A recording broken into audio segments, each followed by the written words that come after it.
वैदेशिक रोजगारको अवस्था कस्तो छ, व्यवसायको अवस्था कस्तो छ? वास्तवमा वैदेशिक रोजगारको अवस्था अहिले हेर्ने धेरै एकदम नाजुक अवस्थामा छ। नेपाली श्रम बजार, विशेष गरी नेपाली श्रमिकहरूका लागि वैदेशिक श्रम बजार कस्तो देख्नुहुन्छ? हैन, वैदेशिक रोजगारको सम्भावना के छ, चुनौती के छ?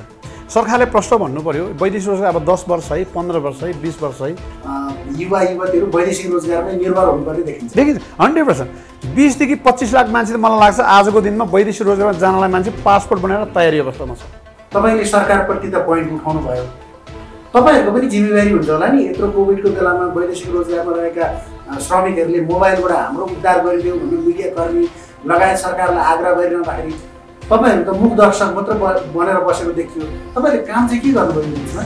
अब प्रत्यक्ष रूपमा जुन स्पोर्टमा काम गर्छ, जुन जुन देशमा छन् तिनीहरूसँग हामी चाहिँ फोनिङबाट अथवा विभिन्न माध्यमबाट आजसम्म त्यो रेस्क्युको लागि तयार छ, हामीले गरेको अवस्था पनि छ। तपाईँहरूले चाहिँ खालि एउटा पैसा लिने, श्रमिकलाई बाहिर पठाइदिने त्यो मात्र गर्नुभयो, तपाईँहरूको जिम्मेवारी देखिएन। अब नेपालमा सबै क्षेत्रलाई हाम्रो नागरिकहरूको सोचाइ र बुझाइ राम्रो छैन। सबै क्षेत्रलाई हामी गलत भन्छौँ। तपाईँहरू जो म्यान पावर व्यवसायीहरू हुन्छ, जो सङ्घको नेतृत्व पनि गरिराख्नु भएको छ, तपाईँहरू र सरकारको बिचको सम्बन्ध कस्तो छ?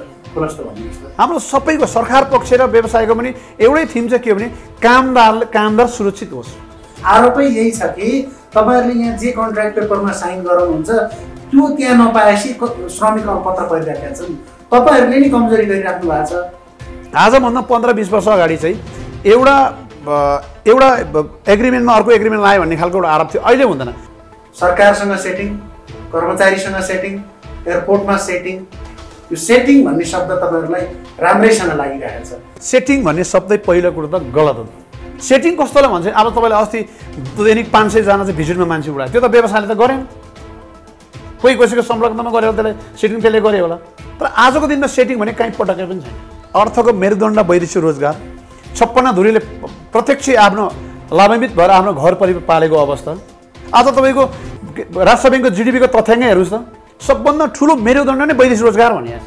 तपाईँ एउटा कुरा मलाई भन्नुहोस्, नेपालमा चाहिँ कुन क्षेत्रको मान्छेलाई हामी राम्रोसँग रेस्पेक्ट गर्छौँ? नेपाल वैदेशिक व्यवसाय सङ्घ चाहिँ यसले के गर्छ भने एक त बेरोजगार पनि घटाउँछ, यसले रिमिटेन्स पनि पठाउँछ।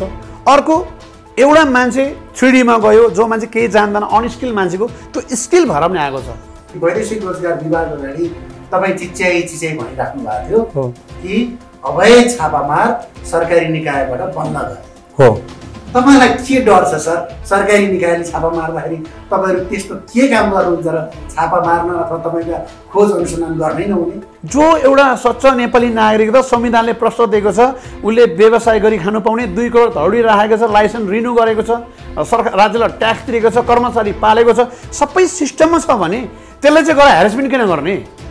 गलत छ भने प्रमाणको आधारमा पक्रिने, लाइसेन्स खारिज गर्ने, जेलमा हाल्ने। छापा हान्न पाइन्छ, पक्रिन पाइन्छ। यो कानुन राज्य हो, कानुनभित्र व्यवसायमा रहनुपर्छ। अब यो देशमा वैध र अवैध म्यान पावर छ कि छैन? होइन, अब तपाईँ भन्छु 800 होइन, यसैको कार्यवाह अध्यक्ष पनि नै म भन्छु, देशमा वैध म्यान पावर र अवैध म्यान पावर छ। म तपाईँलाई प्रश्न भन्छु, 855वटा आजको दिनमा मेरो यो वैदेशिक व्यवसाय सङ्घमा दर्ता छन्, के 4-5 वटाहरू दर्ता छैनन् होला र तीभन्दा अरूले वैदेशिक रोजगारको कुनै क्रियाकलाप कार्य गर्छन्, त्यो सबै अवैध हुन्। अर्को कुरो, नेपाल सरकार के भन्छ भनेदेखि नेपाली कामदारहरू बाहिर जानु हुँदैन, अब यही गर्नुपर्छ भन्छ। एकातिर 100 जना कामदार पठाएन भने तर लाइसेन्स रिन्यू हुँदैन भन्छ एकातिर।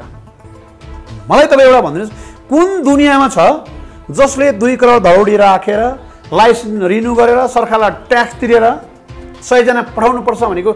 यो कुनै पनि ग्रहमा पनि यो कानुन छैन होला। तर कहाँ भइदियो? वैदेशिक रोजगारमा भइदियो। हिजोको दिनमा क्युबिसी कस्तो नमस पायो भनेदेखि 1 रुपियाँ तिर्नु नपर्ने, फ्री भिजा, सारा कुरा सबै हुने जादुको छोरी सब क्युबिसी लिएर आयो। आज क्युबिसीले के गर्थ्यो तपाईँले हेर्नुहोस्, अहिले पनि लाखौँ रुपियाँ लिएका घटनाहरू, समाचारहरू आइरहेका छन्। तपाईँहरू यस्तो किन गरिराख्नु भएको छ? नेपाली श्रमिकलाई किन निचोरी राख्नुहुन्छ? अब मेरो कुरा यही हो, हाम्रो मिडियाले सरकारले नदेखेको यस्तो श्रमिक ठग्ने, यस्तो क्युबिसी सिन्डिकेट चाहिँ हजारौँ थप्न दिने। VLLN जस्तो हो, बायोमेट्रिक जस्तो सस्तो 2500मा गर्थ्यो, 8000 पुऱ्याउने। VLLN हिजो 700मा मलेसियाको स्ट्याम्पिङ हुन्थ्यो, 8000 पुऱ्याइदियो। अब क्युबिसीले 200,000 लिएको छ। यस्ता सिन्डिकेट धेरै दर्जनौं थुप्रेको छ कि ती जाने कामदारलाई शोषण गर्नको लागि। सरकारले यो सिन्डिकेटलाई सबै हटाएको भए सरकारले तोकेको रकममा जान पाउँथ्यो नेपाली कामदार।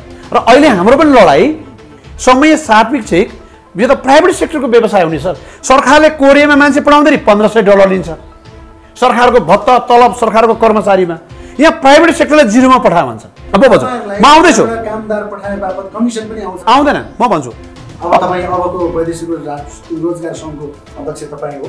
मेरो अब चाहनै अहिले म कार्यवाहक अध्यक्ष छु। अब भोलि सबै मेरो टिम मेरो साथीभाइ व्यवसायले फेरि पनि पुनः मलाई अध्यक्षको चाहेको देख्ने चाहने खण्ड भनेदेखि मेरो पुनः अध्यक्ष हुनसक्छ।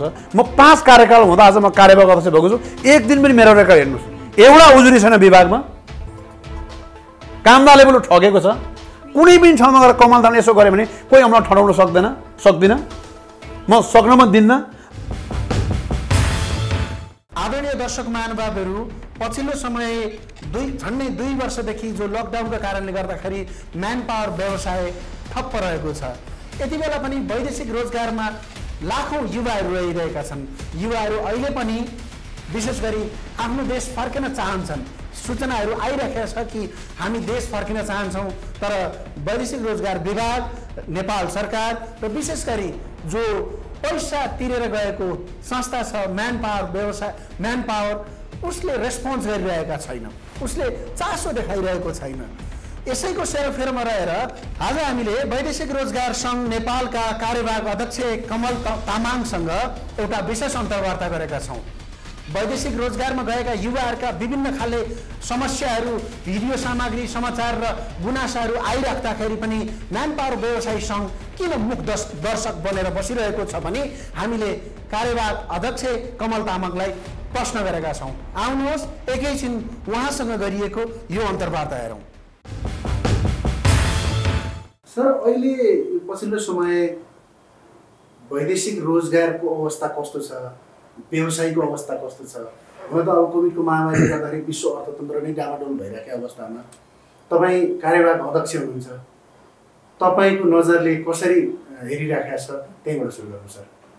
र वास्तवमा वैदेशिक रोजगारको अवस्था अहिले हेर्नेमा धेरै एकदम नाजुक अवस्थामा छ। किनभनेदेखि कोभिड-19 फेरि यो दोस्रो भाइरलले गर्दाखेरि पनि यसमा मार्न परेको छ। पहिलो कुरो त संसारको दोस्रो जोनमा पर्यो नेपाल यो जुन कोभिड-19 को महामारीको अवस्थामा। नेपाल मात्रै रहेन, विभिन्न देशहरू जसले नेपाली कामदारहरू लिन्थे ती देशले पनि कोरोनाले नछोएको होइन, त्यहाँ पनि प्रभावित नपरेको त होइन। तथापि उहाँहरूको सिस्टम, उहाँहरूको हेल्थ कन्सर्न, गभर्मेन्टको सेक्युर होइन, कामदारपट्टि भ्याक्सिनको कुराहरू गर्दाखेरि जस्तो दुबई जस्तो मुलुकहरूमा भ्याक्सिन, कतारमा हेर्नुहोस्, साउदीमा हेर्नुहोस्, मलेसियामा हेर्नुहोस्, जति नेपालमा भयानक भएको स्थिति भयो त्यो देशहरूमा हुन सकेन। त्यो देशले नेपाली कामदार लानलाई सुरुवात गरे।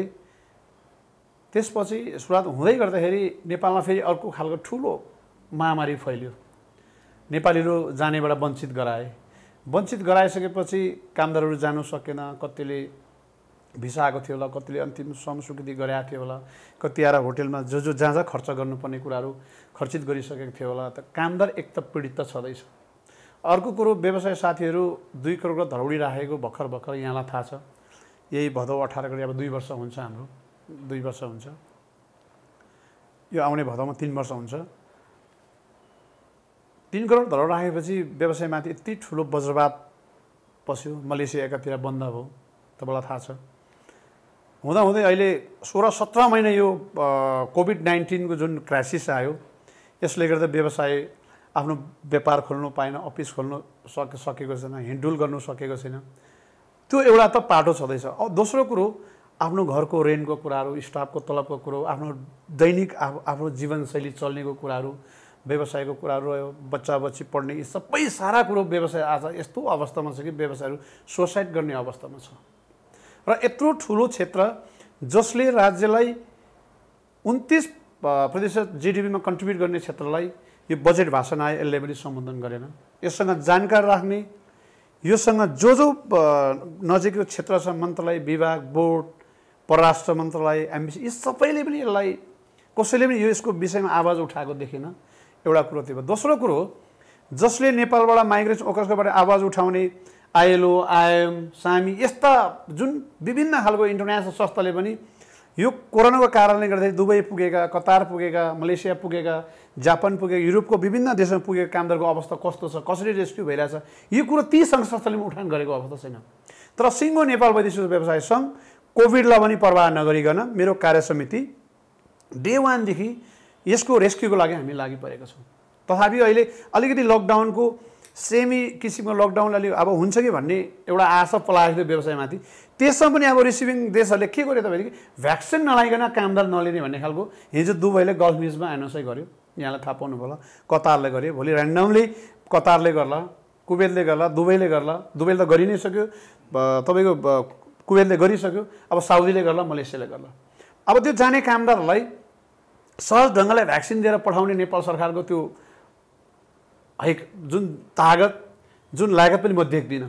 भनेपछि यो व्यवसाय त अहिले होइन, आज 2 वर्ष 3 वर्षसम्म कति प्रभावित हुने कुरो मेरो आजको मेरो सोचाइ, मेरो बुझाइबाट एउटा कार्यवाहक अध्यक्षको नाताले म यो कुरामा बुझिरहेको छु। अहिले हेर्दाखेरि चाहिँ समग्रमा तपाईँले जुन जुन मेजर विषयलाई उठान गर्नुभयो, सबै क्षेत्र लगभग त्यस्तै छ। तपाईँले जिडिपीका विषय पनि उठाउनुभयो, देशको अर्थतन्त्र, रेमिटेन्स, श्रमिक र व्यवसायको कुराहरू उठाउनुभयो। अब झन्डै 2 वर्ष जस्तो यो कोरोना काल गुजारिरहेका छौँ, अझै कति थर्ड फेजका कुराहरू पनि आइरहेका छन्। नेपाली श्रम बजार, विशेष गरी नेपाली श्रमिकहरूका लागि वैदेशिक श्रम बजार कस्तो देख्नुहुन्छ? के छ अब नेपालीहरू वैदेशिक रोजगारमा गएर काम गर्न सक्ने अवस्था अझैकै केही वर्षहरूमा सहज देख्नुहुन्छ कि असहज छन् कि? सरकारको तयारी के देखिराख्नु भएको छ? वैदेशिक रोजगारमा रहेका श्रमिकको अवस्था कस्तो छ, के देख्नुहुन्छ तपाईँ? यो वास्तवमा के यो सरकारको नीतिको कुरा हो। वैदेशिक रोजगार हामी कति वर्ष चलाउने हैन? वैदेशिक रोजगारको सम्भावना के छ, चुनौती के छ? सरकारले प्रश्न भन्नु पर्यो। वैदेशिक रोजगार अब 10 वर्ष है, 15 वर्ष है, 20 वर्ष है भन्ने खालको सरकारले एउटा नीति ल्याउनु पर्यो।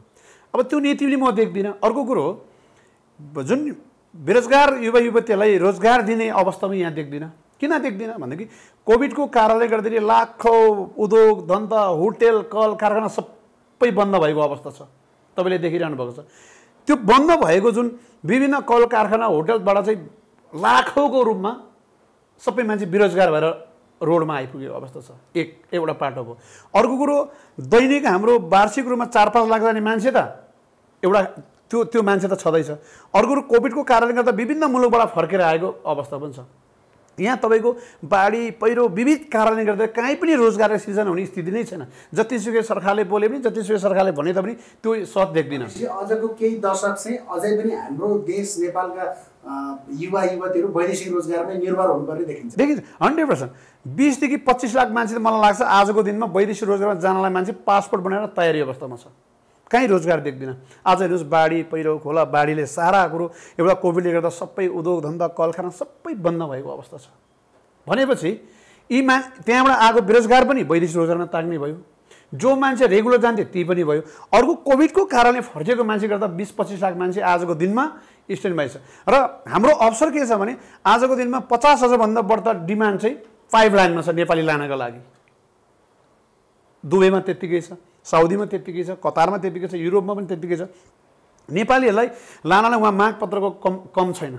नेपालीहरू किनभने इमान्दार कामदार, जुन नेपालीहरूमा चिटिङ छैन, क्राइम छैन, यसले गर्दा नेपाली कामदारहरू विश्व बजारमा श्रमिकको रूपमा जहाँ पनि ठुलो डिमान्ड छ जान सक्छ। तर यहाँ जुन एउटा हाम्रो सिस्टम कोभिडको कारणले गर्दा हामीले त्यसलाई दिनुपर्ने भ्याक्सिनको कुराहरू, दबाईको कुराहरू, यी सबैको कमीको कारणले गर्दाखेरि हामी सहज ढङ्गले ती कामदारलाई हामी डेलिभरी गर्न सक्छ जस्तो मलाई लाग्दैन। अब तपाईँले अहिले एकदमै महत्त्वपूर्ण विषय उठाउनु भयो। केही वर्ष अझै पनि हामी चाहिँ वैदेशिक रोजगारीमै निर्भर हुनुपर्ने देखिन्छ। सरकारको पोलिसीहरू पनि अलिकति लाक्सै देखिन्छ। अब यो कोरोनाको यत्रो महामारी भयो, तपाईँले सरकारप्रति त पोइन्ट उठाउनु भयो, तपाईँहरूको पनि जिम्मेवारी हुन्छ होला नि। यत्रो कोभिडको बेलामा वैदेशिक रोजगारमा रहेका श्रमिकहरूले मोबाइलबाट हाम्रो उद्धार गरिदेऊ भन्ने मिडियाकर्मी लगायत सरकारलाई आग्रह गरिरहँदाखेरि तपाईँहरू त मुख दर्शक मात्र बनेर बसेको देखियो। तपाईँले काम चाहिँ के गर्नुभयो यो बिचमा? अब यो चाहिँ कस्तो छ भने नेपाल वैदेशिक रोजगार व्यवसाय सङ्घ जुन दिनबाट कोरोना सुरुवात भयो त्यो दिनदेखि मन्त्रालयसँग, विभागसँग, बोर्डसँग, विभिन्न सम्बन्धित निकायहरूसँग सहभागिता भएर सहजीकरण गर्नको लागि प्रत्यक्ष रूपमा त्यहाँ समस्या परेको मान्छे, जस्तै दुबईको हामी व्यवसाय सङ्घै केही पदाधिकारीलाई संयोजक बनाएर, कतारको संयोजक, छुट्टै देशको छुट्टै संयोजकता बनाएर त्यहाँको वस्तुस्थिति के छ, के कारणले मान्छेहरू अब पीडित हुँदैछन् त, के कारणले बेरोजगार हुँदैछन्, यी सबै तथ्याङ्कको आधारमा हामी एमबीसँग सहकार्य गरेर हामी विभाग मन्त्रालयसँग हामी कोर्डिनेसन गरेर ती मान्छे रेस्क्यु गरेको अवस्था छ। अहिले डे 1 देखि हामी एयरपोर्टमा होस् अथवा त्यसको जुन आफ्नो उहाँहरूको घरको यहाँ बसेको परिवारहरूसँग होस् अथवा प्रत्यक्ष रूपमा जुन स्पोर्टमा काम गर्छ जुन देशमा छन् तिनीहरूसँग हामी चाहिँ फोनिङबाट अथवा विभिन्न माध्यमबाट आजसम्म त्यो रेस्क्युको लागि तयार छ, हामीले गरेको अवस्था पनि छ। तर तपाईँले अहिले भन्नुभयो कि म्यान पावर व्यवसायहरूको समस्या त राख्नुभयो, जो श्रमिकहरू विदेशमा छन्, जो घर फर्किन चाहन्छन्, म्यान पावर चाहिँ एउटा यस्तो संस्था हो जो चाहिँ परिवारको श्रमिकको परिवारको पनि आस्था र एकदम भरोसाको केन्द्र हो होइन। तपाईँहरूले चाहिँ खालि एउटा पैसा लिने श्रमिकलाई बाहिर पठाइदिने त्यो मात्र गर्नुभयो, तपाईँहरूको जिम्मेवारी देखिएन, तपाईँहरूको भूमिका देखिएन भन्ने आरोप चाहिँ स्वीकार हुन्छ होइन। त्यो त यस्तो छ, अब नेपालमा सबै क्षेत्रलाई हाम्रो नागरिकहरूको सोचाइ र बुझाइ राम्रो छैन, सबै क्षेत्रलाई हामी गलत भन्छौँ। वैदेशिक रोजगार व्यवसायहरू नभएको भए आज ती 40 लाख मान्छेहरू विभिन्न मुलुकमा गएर काम गरेर आज उसको रोजीरोटी परिवार पाल्ने 56 घरधुरीले प्रत्यक्ष रूपमा चाहिँ यसबाट जुन लाभ लिएको अवस्था छ।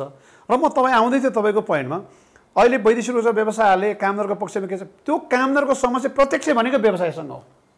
सरकारसँग त अन्तिम घडीमा आउने हो, रेस्क्युको पासपोर्ट बनाउने कुरामा होला, उडेर आउने कुरामा होला, तर त्यसको रोजीरोटी त्यहाँ बसे घाँस बाँस उसले पाउने तलब यी सबैको प्रत्यक्ष सरकार भनेको हामीसँग, किनभने त्यो कामदारको श्रमिकको परिवार पनि हामीसँगै ठोकिने भयो र ती कामदार पनि हाम्रै सम्झौतामा त्यहाँ पुगेको अवस्था छ भनेपछि ती कामदारले सिधा सम्पर्क त हामीसँगै गर्ने भयो नि त।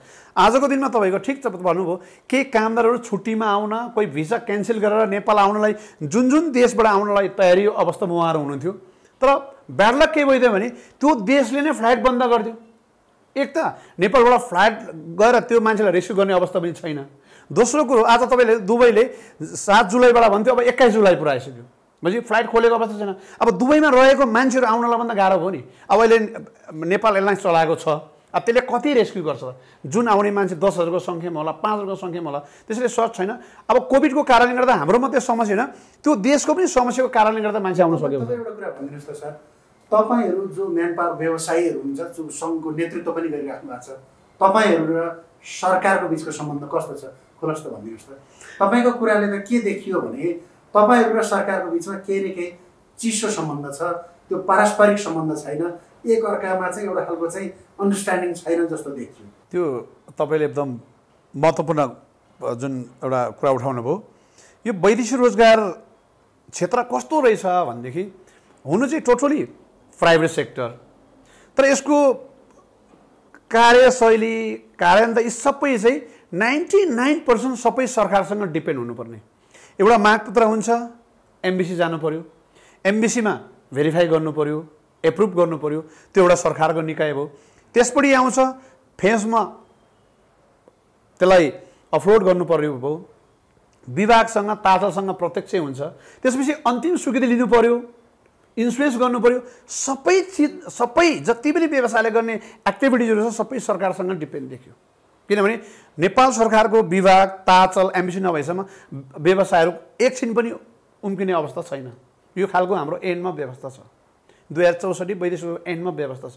अब तपाईँ सुन्नुहोस्, त्यस बिचमा कति भाइचारा हुनुपर्ने होला, कति टाइमली हुनुपर्ने होला, कति डेलिभरी हुनुपर्ने होला, तपाईँलाई लाग्छ नेपाल सरकारले गर्छ? नेपाल सरकारको विभिन्न जुन भनौँ न ताचलको कर्मचारीले विभागको कर्मचारीले गर्छ जस्तो तपाईँलाई लाग्छ?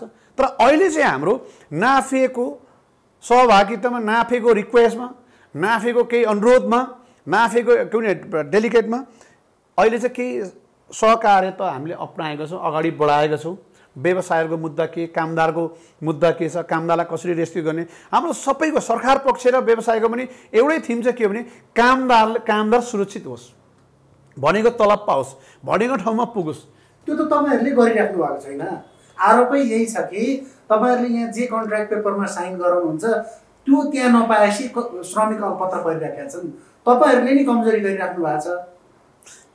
यो चाहिँ आजभन्दा 10-15 वर्ष अगाडि यो इस्यु थियो, अहिले छैन। अहिले यो इस्यु छैन। अहिले किन छैन? वैदेशिक रोजगारमा गएका श्रमिकहरू अलपत्र कसरी भयो? होइन, अब म त यसको बारेमा भन्छु। वैदेशिक रोजगारमा जाने श्रमिकहरू के कारणले अलपत्र पर्यो त? यसको 4टा इक्जाम्पल छ। एउटा कामदार वैदेशिक रोजगार हामी जस्तो जुन व्यवसायबाट जानुहुन्छ, एउटा कामदार आफै इन्डिभिजुअल जानुहुन्छ, एउटा कामदार आफन्त कोही छ त्यसले भिसा पठाएर जानुहुन्छ, एउटा कामदार लुकेछिपी भारतको बाटो भएर उहाँहरू जानुहुन्छ। तर एज ए दुबई पुग्यो, कतार पुग्यो, साउदी पुग्यो, मलेसिया पुग्यो, त्यो त किन नेपाली कामदार भयो? त्यहाँ के कसरी आएको त त्यहाँको मान्छेले बुझ्दैन, नेपाली श्रमिक नै बुझ्ने भयो नि त हो। र व्यवसायबाट श्रम स्वीकृति गरेर नेपालकै बाटोबाट गएको छ, सन्धि सम्झौता गएको कामदारहरू अलपत्र परेको छ कि भिजिटमा गएर चाहिँ बसेको कामदार अलपत्र परेको छ कि त भारतको बाटो प्रयोग भएर जाने कामदार अलपत्र, त्यो कुरालाई पहिचान गर्नु जरुरी छ। नम्बर 1, त्यो डकुमेन्टेड छ कि अनडकुमेन्टेड छ त्यो पहिचान गर्नु जरुरी छ। त तपाईँले भने जस्तै आजभन्दा 15-20 वर्ष अगाडि चाहिँ एउटा एग्रिमेन्टमा अर्को एग्रिमेन्ट लायो भन्ने खालको एउटा आरोप थियो। अहिले हुँदैन। अहिले जुन कम्पनीको डिमान्ड र त्यो कम्पनीमा अन्त पठाउनै पाइँदैन। अहिले सबै अनलाइन सिस्टम छ। जुन कम्पनीको मागपत्र आयो, डिमान्ड आयो, त्यसलाई अनलाइन सिस्टम छ। अहिले त्यो काममा 1 इन्च तलमाथि हुँदैन। त्यसको तलब पनि तपाईँलाई एउटा इक्जाम्पल, आजको दिनमा त कतार जस्तो दुबई जस्तो त WPS सिस्टम छ। महिना पुगेपछि उसलाई अनलाइन सिस्टमले तलब हाल्नुपर्छ ब्याङ्कमा। यदि हालेर पनि त्यो कम्पनी खारिजी हुन्छ। त्यो स्थिति छ। केही कामदारहरू अब तपाईँलाई 40 लाखमा जस्तै 100-200 200-400 हुन्छ नि आउँछ। यो फेरि कसरी मानव जाति हो। सबै अहिले तपाईँलाई अमेरिकामै पठाएर यो चित्त बुझ्दो हुँदैन। उसले केही न केही कम्प्लेन गर्छ। कतिपय त कामदारहरूले पनि आफ्नो दायित्व के, आफ्नो जिम्मेवारी के, मैले के गर्नुपर्छ, म कुन देशमा आएको छ, यो देशको कानुन के हो, कति घन्टा मैले काम गर्नुपर्छ, होस्टेलमा यसको के हो, नियम कानुन के छ, यी नबुझेको कारणले गर्दा पनि एउटा समस्या भएको छ। अर्को कुरा समस्या भने कस्तो नेपालीहरू उत्पादन भएको छ भनेदेखि अहिलेसम्म हामी कस्तो खालको यसको मान्छे पढाउँदैछ भने यहाँ बन्द, हडताल, सारा जुलुस यी सबै देखेका छन्, गरेका छन्। यहाँ बन्द, जुलुस, हडताल गर्दै चाहिँ सबै कुरो पाउँछन् भन्ने खालको एउटा मेन्टलीले पक्का भएको मान्छे हामी पठाएको छ। तपाईँहरू जिम्मेवारीबाट उम्किराख्नु भएको छ जस्तो लाग्दैन यसो भनिरहँदा? होइन, हामीमा एउटा ट्याग लाइन छ कि सर, कमल सर, मैले यहाँ राखेँ, सेटिङ। सरकारसँग सेटिङ, कर्मचारीसँग सेटिङ, एयरपोर्टमा सेटिङ। यो सेटिङ भन्ने शब्द तपाईँहरूलाई राम्रैसँग लागिरहेको छ। यसलाई जस्टिफाई अथवा क्लियरिफाई गर्न चाहनुहुन्छ? म सक्छु प्लिज। सेटिङ भन्ने शब्दै पहिलो कुरो त गलत हो। म अहिले वैदेशिक व्यवसाय सङ्घको कार्यवाहक अध्यक्ष छु। यो सेटिङको विरोधमै, यो सेटिङको खिलाफमै आजको दिनमा म छु। किनभने कामदार पनि पारदर्शी ढङ्गले जान पाओस्, व्यवसायले पनि आफ्नो जुन सरकारी निकायबाट काम कुरो लिने कुराहरू सहज ढङ्गले लिन पाओस् भन्ने किसिमले हामीले फेम्स भन्ने एउटा सफ्टवेयरको प्रणालीबाट प्रत्यक्ष मेन टु मे भेट नहोस् भन्ने किसिमले यो आज फेम्सको पनि प्रणाली हामीले सुरुवात गरेको अवस्था छ। एक र सेटिङ कस्तोलाई भन्छ, अब तपाईँले अस्ति दैनिक 500 जना चाहिँ भिजिटमा मान्छे उडायो, त्यो त व्यवसायले त गरेन। कोही कसैको संलग्नमा गरेर त्यसलाई सेटिङ त्यसले गरे होला। तर आजको दिनमा सेटिङ भने कहीँ पटकै पनि छैन। होला झिनो मेरो काम छिटो गरिदेऊ अथवा काम ढिलो भयो भएन भन्ने खालको अब के साथी भएका चिया खाने भनेको त्यो छुट्टो पाटो होला। तर सेटिङ आजको दिन व्यवसायले गर्दैन। किन सेटिङ गर्दैन भनेदेखि यो सबैको अनलाइन सिस्टम छ। तपाईँले एमबिसीमा डकुमेन्ट प्रमाणित गर्दै 3 दिनमा गरेन भने उसले रिजन दिनुपर्छ। अहिले 10 दिन राखेको छ। वर्किङ डे 3 डेजमा उसले गरेन भने त्यसको लिखित जवाब दिनुपर्ने छ। भनेपछि त्यो अनलाइन सिस्टम हुन्छ। त्यहाँको कामदारसँग पनि एमबिसीको मान्छे भेटघाट हुँदैन। अब यहाँ त्यो जुन डिमान्ड आउँछ हामी फेम्सबाट हाल्छौँ, जानु पनि परेन। अहिले स्टिकर अफिसमै बसेर प्रिन्ट हुन्छ। भन्छ सेटिङको मलाई जुन सेटिङ भन्ने शब्द चाहिँ तपाईँहरूलाई लाग्छ कि लाग्दैन? कमल सर, मैले यहाँनिर रोकेँ। तपाईँहरूलाई कहिले काहीँ लाग्छ कि लाग्दैन यही व्यवसायमा तपाईँ लामो समय तपाईँहरू जस्तै व्यवसायहरू लागिराख्नु भएको छ, अन्य व्यवसायीलाई हेर्ने दृष्टिकोण राज्य, आम जनता अथवा चाहिँ विभिन्न निकायले हेर्ने दृष्टिकोण एउटै छ कि तपाईँहरूलाई अलिक फरक भयो अथवा अलि हेरेको दृष्टिकोणले हेरिया छ जस्तो लाग्छ? तपाईँलाई के लाग्छ? अब यो तपाईँले के महसुस गरिरहेको? अब यो चाहिँ कस्तो छ भने विभिन्न मान्छेको आफ्नो बुझाइ हो। आज नेपाल सरकारको अर्थको मेरुदण्ड वैदेशिक रोजगार 56 धुरीले प्रत्यक्ष आफ्नो लाभान्वित भएर आफ्नो घर परिवार पालेको अवस्था हो। हिजो हाई स्कुलमा पढ्न नपाएको, हिजो हाई स्कुलमा पढ्न नपाएको बच्चाहरू आज बोर्डिङमा पढिरहेछ, बोर्डिङमा पढ्ने अवस्था भएको छ। हिजो टिनमा बसेका मान्छेहरू काठमाडौँमा बिल्डिङमा आएर बस्न पाएको छ। यो वैदेशिक रोजगारको देन हो। कसरी बुझ्ने? आज तपाईँको राष्ट्र ब्याङ्कको जिडिपीको तथ्याङ्क हेर्नुहोस् त, सबभन्दा ठुलो मेरुदण्ड नै वैदेशिक रोजगार भनिएको छ। यसपालि पनि त्यति ठुलो प्रिपरेसन चाहिँ इन भएको छ। अब हेर्नेको प्रिपेरेसन। तपाईँ एउटा कुरा मलाई भन्नुहोस्, नेपालमा चाहिँ कुन क्षेत्रको मान्छेलाई हामी राम्रोसित रेस्पेक्ट गर्छौँ? तपाईँ आफै मिडियालाई नै भन्नुहोस्, हो, यहाँको सरकारी कर्मचारीलाई नै भन्नुहोस्, यहाँको नेतालाई नै भन्नुहोस्, यहाँको कुनै ठेकदारलाई नै भन्नुहोस्, नेपालको नागरिकले बुझ्ने भन्ने जस्तो सबै राम्रो जस्तो लाग्छ? लाग्दैन। यो मान्छेको हाम्रोमा सोचै हो। तर एउटा कुरो, नेपाल वैदेशिक व्यवसाय सङ्घ चाहिँ यसले के गर्छ नि, एक त बेरोजगार पनि घटाउँछ, यसले रिमिटेन्स पनि पठाउँछ। अर्को, एउटा मान्छे 3Dमा गयो, जो मान्छे केही जान्दैन, अनस्किल मान्छेको त्यो स्किल भएर पनि आएको छ, त्यसले सिभिलाइजेसन पनि ल्याएको छ। वैदेशिक रोजगारले ठुलो काम गरेको छ, ठुलो चेन्जेस। नेपाल आज नेपाल जहाँ छ, नेपाल यसरी आएको छ। एउटा कुरो वैदेशिक रोजगारको सिस्टम पनि, जसले एउटा आइफोन लिएर आएको छ, एउटा सिस्टम बोकेर आएको छ, गएपछि कोही प्लम्बर, कोही मेसन, कोही ड्राइभर, कोही डक्टर, यो सारा बनेर आएको छ। तर यो चिजलाई राज्यले क्याच गर्नु सकेन।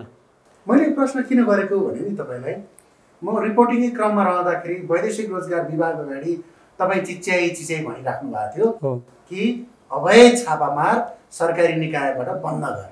हो, तपाईँलाई के डर छ सर? सरकारी निकायले छापा मार्दाखेरि तपाईँहरू त्यस्तो के काम गर्नुहुन्छ र छापा मार्न अथवा तपाईँका खोज अनुसन्धान गर्नै नहुने?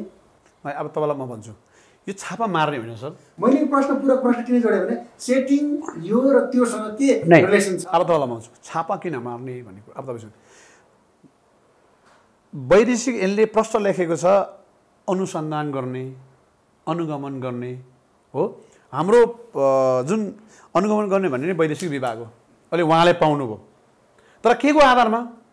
उसले गरेको गलत क्रियाकलापको आधारमा हो, उसले गरेको प्रमाणको आधारमा। जो एउटा सच्चा नेपाली नागरिक त संविधानले प्रश्न दिएको छ, उसले व्यवसाय गरी खानु पाउने, 2 करोड धौडी राखेको छ, लाइसेन्स रिन्यू गरेको छ, सरकार राज्यलाई ट्याक्स तिरेको छ, कर्मचारी पालेको छ, सबै सिस्टममा छ भने त्यसले चाहिँ गएर ह्यारेसमेन्ट किन गर्ने? गलत छ भने प्रमाणको आधारमा पक्रिने, लाइसेन्स खारिज गर्ने, जेलमा हाल्ने। तर तपाईँको उसले गलती गरेको हुँदैन। पुलिस लिएर सर अहिलेको डिसाबको कुरा गरेको छु न म, फेरि कुमार दास डिसाब हुँदा बेलाको म कुरा गर्दैछु। आखिरी ती पकडेको मान्छेको त लाइसेन्स पनि खारिज त भएन, त्यसलाई जेल पनि भएन, फाइन पनि भएन। मैले भनेको कोही नेपाली नागरिकले यहाँ व्यवसाय गरी खाने व्यवसायलाई त सम्मान पनि दिनु पऱ्यो नि त। छापा मार्ने होइन, इन्भेस्टिगेसन गर्ने, अनुसन्धान गर्ने, प्रमाणको आधारमा उसको अदालतमा जाने अथवा धौडी काट्ने प्रक्रिया त छ नि त। तर यहाँ के हुन्छ भने ठक्क पुलिस ल्यायो, 20-25 जना मान्छे पुरै त्यो बिचरा, त्यसलाई उसको स्टाफ होला, उसको पनि सोसियल इमेज होला, उसको परिवार होला। अनि फेरि के हो भनेदेखि कुन बेला चाहिँ तपाईँको के अरे मिडियाबाट प्रसारण हुनुपर्छ भनेदेखि त्यो मान्छे पक्का दोषी ठहरिसकेपछि, अदालतले प्रमाण गरिसकेपछि त्यो दोषीले पर्दाफास गर्ने हो नि। त्यो सूचना चाहिँ सारा नागरिकले थाहा पाउनु पर्ने अधिकारको कुरो। यहाँ त के छ भने ऊ दोषी पनि छैन, उसले गलत काम पनि गरेको छैन, अब गएको छ, फाइल साल उठाएको छ, कम्प्युटर उठाएको छ, लिएर गएको छ। हामीले यसको विरोध गरेको। ठिक छ, छापा हान्न पाइन्छ, पक्रिन पाइन्छ, यो कानुन राज्य हो, कानुनभित्र व्यवसायमा रहनुपर्छ, मेरो भनाइ हो। ठिक छ, त्यसो भए भनिदिनुहोस् त, अब यो देशमा वैध र अवैध म्यान पावर छ कि छैन? होइन, अब तपाईँ भन्छु 800 होइन, यसैको कार्यवाहक अध्यक्ष पनि नै म भन्छु देशमा वैध म्यान पावर र अवैध म्यान पावर छ कि छैन? म तपाईँलाई प्रश्न भन्छु। 855वटा आजको दिनमा मेरो यो वैदेशिक व्यवसाय सङ्घमा दर्ता छन्, केही 4-5वटा अरू दर्ता छैनन् होला। र तीभन्दा अरूले वैदेशिक रोजगारको कुनै क्रियाकलाप कार्य गर्छन्, त्यो सबै अवैध हुन्। तपाईँलाई थाहा छ, यहाँ विभिन्न कन्सल्टेन्सीले पनि भिजुको काम गरेको छ। आज सारा जति पनि युरोपमा इन्डिभिजुअल मान्छे त्यसले पठाएको छ।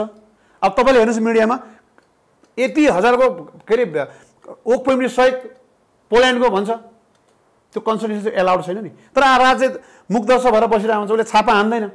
वैदेशिक रोजगारको त लाइसेन्सको जुन प्रकृति नै यो गर्ने हो नि, होइन, कामदार पठाउने। तपाईँले भनेपछि यहाँ गेस्ट हाउसले गर्छ, ट्राभलले गर्छ, हो, हुँदा विभिन्न एनजिओ यसमा इन्भल्भ छ, हुँदा विभिन्न एनआरएनहरूले पनि इन्भल्भ छ यहाँनिर।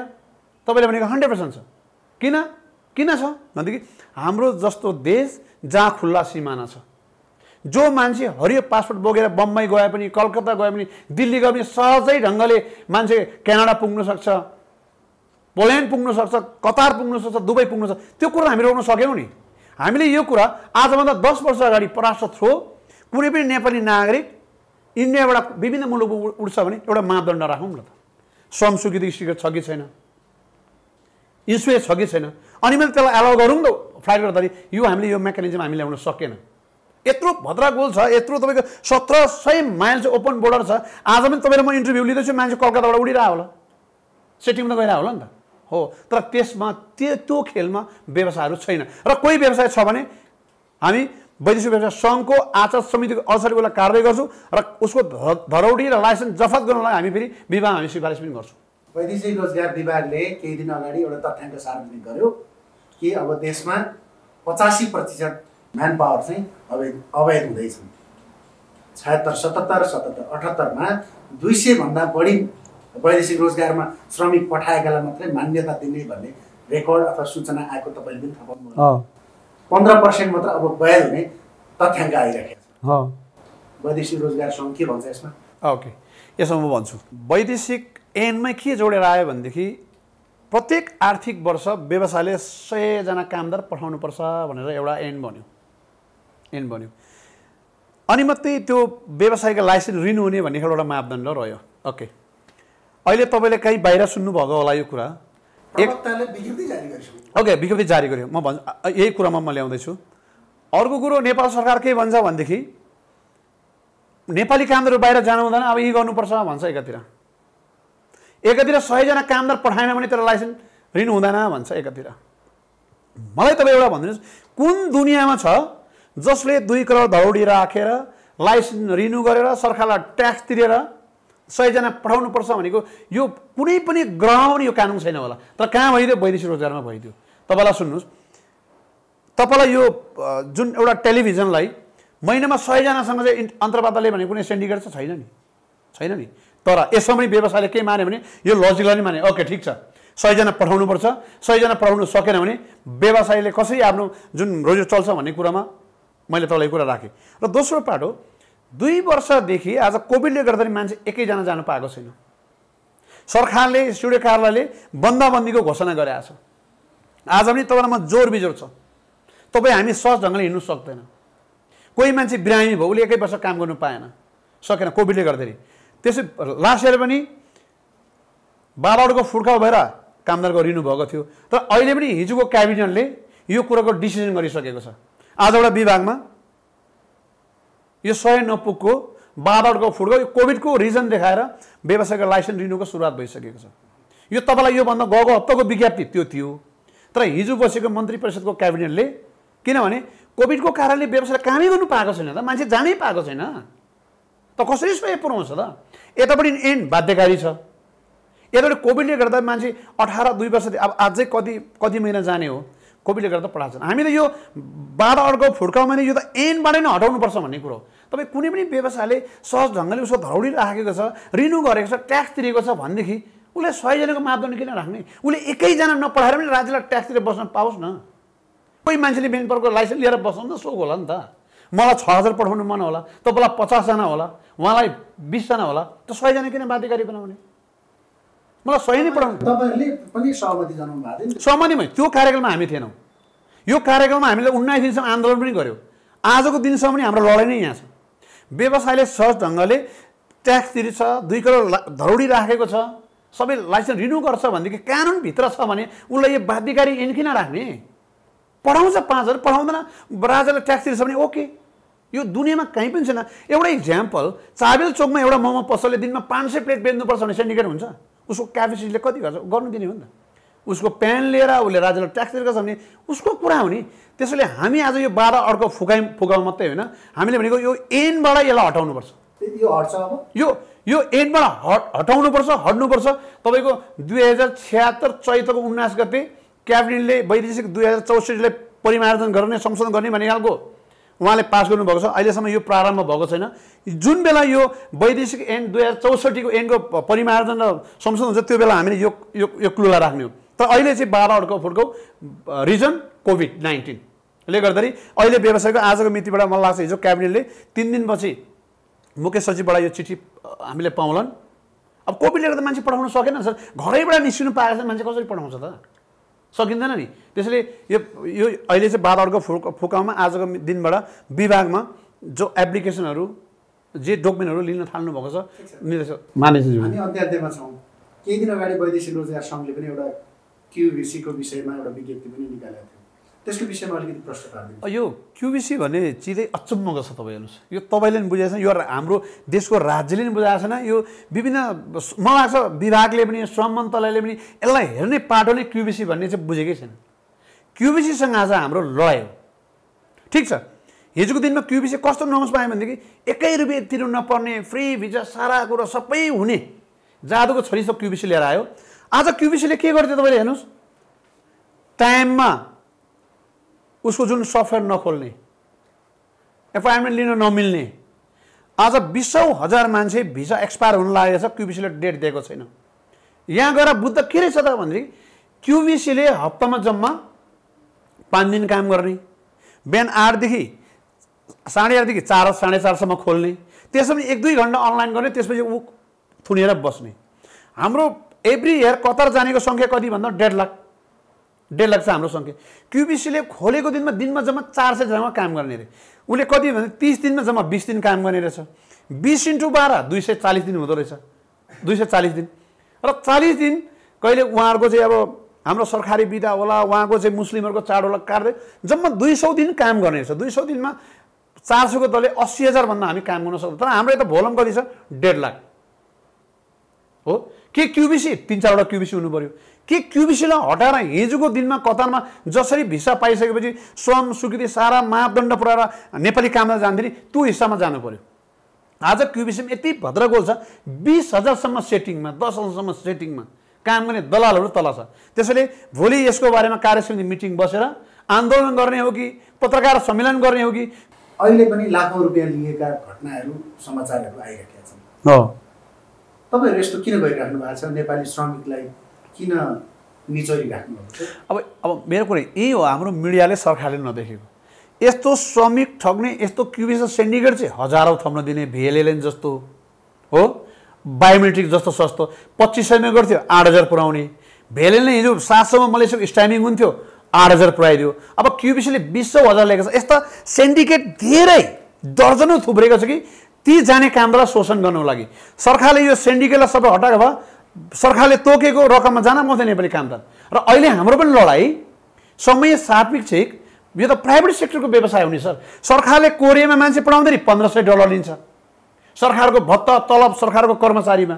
यहाँ प्राइभेट सेक्टरलाई 0मा पठायो भन्छ कि अहिले तपाईँको चार्टर फ्लाइटको टिकट अस्ति साउदीको 1 लाख किन भन्यो भन्नुहोस् त? अब भन्छु, म आउँदैछु। कामदार पठाए बापत कमिसन पनि आउँछ, आउँदैन? म भन्छु तपाईँलाई, भन्छु यहाँनिर फरक। कोही कम्पनीले भिसा फ्री टिकट मात्रै दिन्छ, सर्भिस चार्ज दिँदैन। तपाईँ डिमान्ड नलिने, कामदार नपठाउने। अहिले हामीले के भनेको छौँ, ठिक छ सरकारले ल्याएको नीतिलाई हामी मान्छौँ, ऐनलाई मान्छौँ। अहिले वैदेशिक व्यवसाय सङ्घ र व्यवसायको के हो भनेदेखि 1 महिना बराबर तलबको हामीलाई सेवा शुल्क देऊ, यसको हामी ट्याक्स पनि तिर्छौँ, रसिद पनि दिन्छौँ, पारदर्शी हुन्छ। अरे बाबा के काम? आज त ILO को नर्म्स हेर्नु न, कुनै पनि देश, युरोपमा पनि कोही मान्छेलाई 1 वर्ष कामलाई 1 महिनाको तलब खान्छ। आज UK मा पनि, युरोपमा पनि। यहाँ 1 महिनाको सेवा शुल्क दिनु न व्यवसायलाई, सरकारको के जान्छ? अनि वो व्यवसायमा पारदर्शी हुन्छ, व्यवस्थित हुन्छ, मर्यादित हुन्छ, जाने काममा छाती खोलेर रिसिभ लिएर जान पाइन्छ। तपाईँ भन्नुहुन्छ 10,000 भन्दा नपठाऊ भन्नुहुन्छ, एउटा क्युबिसीको चार्ज 20,000 लाग्छ, एउटा मेडिकलको चार्ज 20,000 लाग्छ, एउटा मलेसियामा स्ट्याम्पिङ गर्दाखेरि 8,000 लाग्छ, एउटा टिकटको दाम। यी टिकट जो टिकट चाहिँ बजेट एयरलाइन टिकट 13 भन्दा आज त्यो टिकटको दाम 48,000सम्म पुगेको छ। यो यसमा नियमन गर्ने हो सरकारले, यो चिजलाई रोकथाम गर्नु पर्यो नि त। तपाईँहरू जस्तो राज्यको चौथो अङ्ग मिडियाले यो कुरामा आवाज हान्नु पर्यो। ठिक छ, हामीले हाम्रो ठाउँबाट आवाज उठाइरहेका छौँ, तपाईँहरूले पनि उठाउनु होला। अन्तिम प्रश्न, अबको वैदेशिक रोजगार सङ्घको अध्यक्षको रूपमा तपाईँलाई भन्दाखेरि के हुन्छ? अब तपाईँ अबको वैदेशिक रोजगार सङ्घको अध्यक्ष तपाईँ हो। मेरो अब चाहनै, अहिले म कार्यवाहक अध्यक्ष छु। अब भोलि सबै मेरो टिम, मेरो साथीभाइ व्यवसायले फेरि पनि पुनः मलाई अध्यक्षको चाहेको देख्ने चाहने खण्ड भनेदेखि मेरो पुनः अध्यक्ष हुनसक्छ। अहिले म भन्न सक्दिनँ, तर म जति दिन यहाँ पूरक प्रश्न जोडेँ, तपाईँ हुनुभयो भने चाहिँ के हुन्छ? अब हुनु भने मेरो यो व्यवसाय क्षेत्रमा लामो समयदेखि तपाईँले मलाई चिन्नुभएको छ, सारा मिडियाले, यो वैदेशिक रोजगारलाई व्यवस्थित गर्नको लागि, कामदारको रेस्क्यु गर्नलाई, कामदारलाई जुन गन्तव्यमा सहज ढङ्गले काम गर्नको लागि, विभिन्न वैदेशिकको जुन खालको अव्यावहारिक ऐनहरू छ यसलाई परिवर्तन गर्नको लागि, व्यवसायको हक हित, कामदारको हक हितको लागि कमल तामाङ सोच होइन नै। तपाईँ हेर्नु त्यो नै पदमा पुग्न नै तपाईँ आजको दिनमा हेर्नु न कारणमा हेर्नुहोस् म कहाँ कुनै पनि इन्ट्रेस्टसँग जोड्दिनँ कुनै त्यहाँबाट कमिसन आउँछ भन्नेसँग म जोड्दिनँ म कहीँ जाँदिनँ मलाई एकै रुपियाँ पनि कहीँबाट केही पनि चाहिँदैन विशुद्ध व्यवसायको लागि म आवाज उठाउने मान्छे हो जहाँ गए पनि श्रमिकको लागि राम्रो काम गर्ने नेपाल सरकारको राष्ट्र सेवकको लागि पनि फेरि म आवाज उठाउँछु राम्रो गर्ने मान्छेले तपाईँ जस्तो वैदेशिक रोजगारको बिड हेर्ने जुन पत्रकारको लागि हामी म सवाल गर्छु र तमाम मेरो व्यवसाय साथीहरूलाई म जबसम्म कार्यवाह गरेर चेयरिङमा बस्छु सम्मानको साथ यो पेसा व्यवसाय गर्न म वैदेशिक रोजगारमा काम गर्छु भन्ने खालको जुन दिलाउने कमलतामा लागेको छ तपाईँलाई थाहा छ 17 वर्ष भयो मेरो यो व्यवसायको फिल्डमा म 5 कार्यकाल हुँदा आज म कार्यवाह अध्यक्ष भएको छु एक दिन पनि मेरो रेकर्ड हेर्नुहोस् एउटा उजुरी छैन विभागमा कामदारले पनि ठगेको छ कुनै पनि ठाउँमा गएर कमलताले यसो गर्यो भने कोही हामीलाई ठडाउन सक्दिनँ म सक्न म दिन्न र कुनै पनि इलिगल काम आजको दिनसम्म भारतबाट स्वयं स्वीकृति बिना कुनै पनि व्यवसायलाई पठायो भने त्यसको जिम्मा म लिन्छु हस् समय र सम्वादको लागि धन्यवाद यहाँलाई पनि